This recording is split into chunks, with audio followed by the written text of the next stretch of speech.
This is an example about the shifting.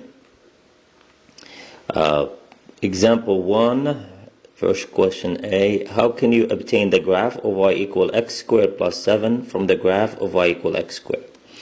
The definition is right here. If you have a function y equal f of x and y equal f of x plus k, to obtain the graph of y equal f of x plus k from the graph of y equal f of x, we shift k units up. We shift the graph of y equal f of x k units up. So let's go here. Here we have two functions.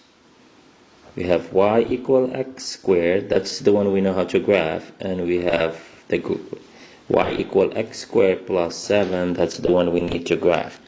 So since this is, if you call x squared f of x, then x squared plus 7 is just f of x plus 7. So my k is 7. Therefore, the answer will be, we shift the graph of y equal x squared 7 units up. Now how do we graph them? So first we need to graph y equal x squared.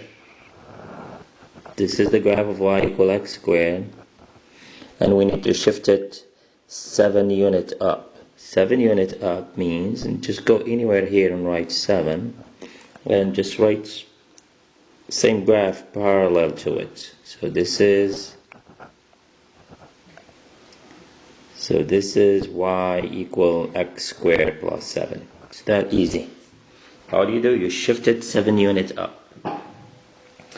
For example 2, how can we obtain the graph of y equal absolute value of x minus 3 from the graph of y equal absolute value of x? Same thing, we're going to use definition.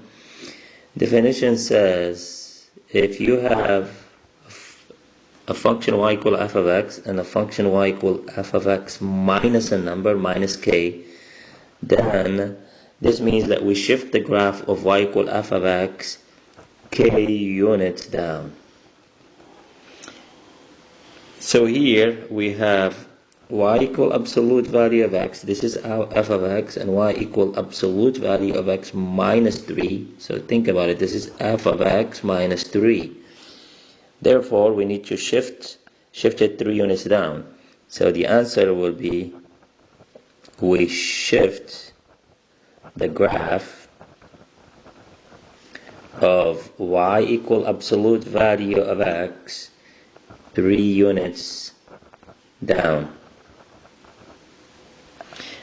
So the graph of y equal absolute value of x, you're supposed to know how to graph that one. It's just a V shape. All you need to do is a V shape. This is y equal absolute value of x, and then we need to shift it 3 units down. It means go anywhere on the bottom and then just write on the y-axis, write minus 3,